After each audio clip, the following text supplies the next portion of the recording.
Hello everyone, my name's Eric Beck, and welcome to the first ever Indie Mogul Threadbanger crossover.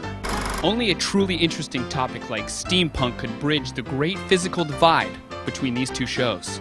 It's funny because we really sit right next to each other. 5 feet.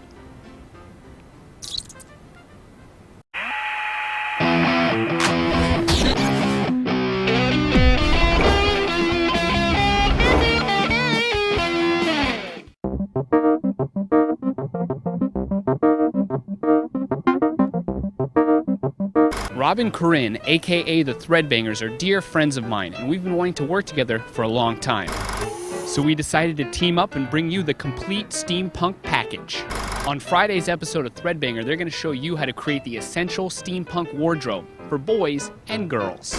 And in this episode, I'm going to show you how to make some steampunk super goggles. And did I mention that Rob and Corinne guest star in the test film? No? Well, let's spin the wheel.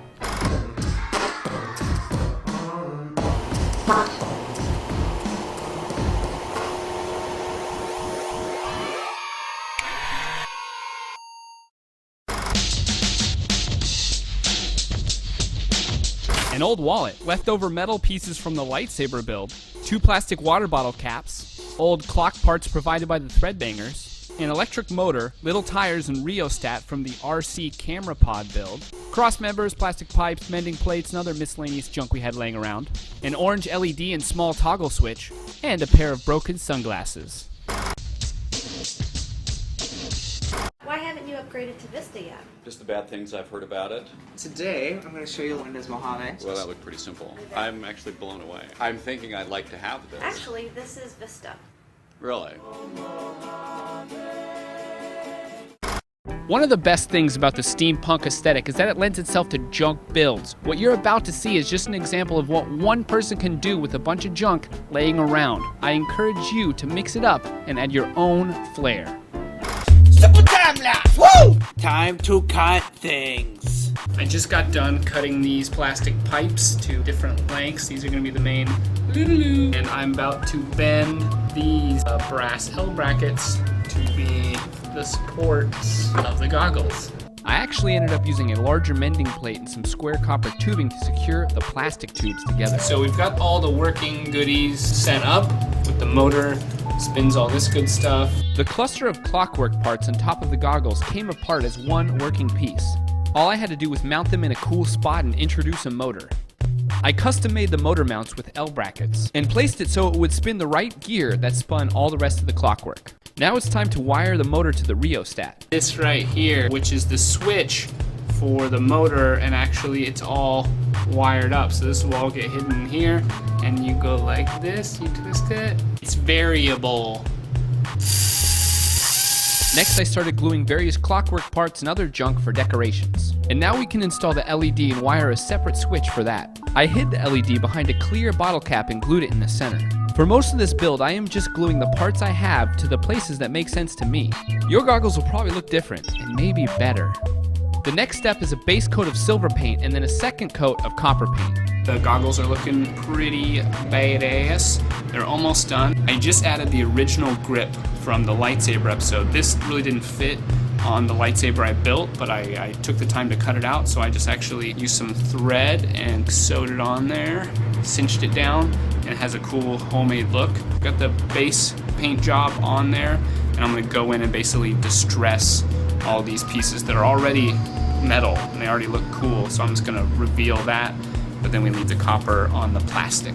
The distressing process is really nothing more than using some fine grit sandpaper, Q-tips, and paint thinner to rub some of the paint away. The leather eyepiece is just an old wallet with eye holes cut into it and then hot glued to the back of the goggles. I then glued on 2 of our old RC tires to the back of the wallet. Next, I took the lenses out of our sunglasses and glued them in the tires. The last step is rigging up a neck strap. I sewed together 2 old leather straps and then secured them to the copper support on the bottom of the goggles.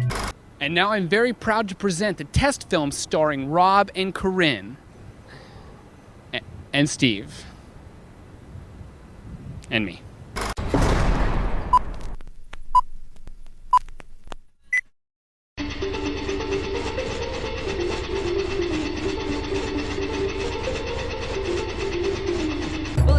you would do a better another job, why don't you challenge me to combat like the ancient air pirate code dictates? I'm not gonna challenge a girl.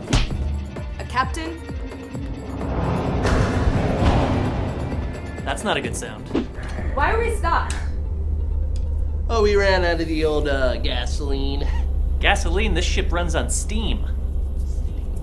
We're out of. Steam's just heated water.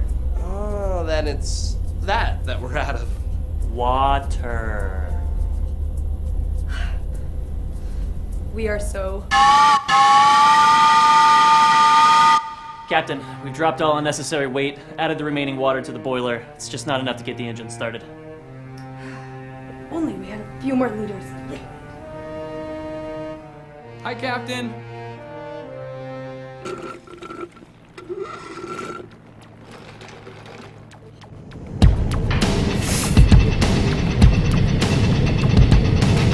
It's working!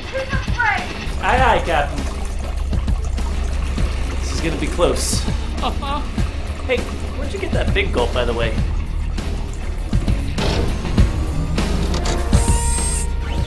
We're almost there! Just a little bit more and we'll be able to coast through the port! I got nothing left. Think of a warm flowing river, my friend. Okay.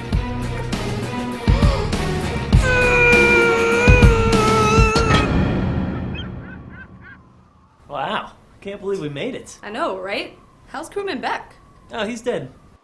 Oh. Yeah.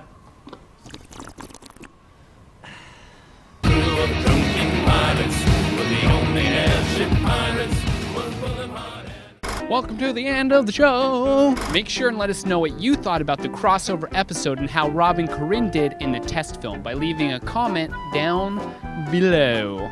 I'm gonna go get on my airship. Woo!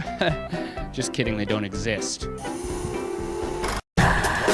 Even if your last take looked good, take another one. Trust me, it'll pay off when you're editing your footage.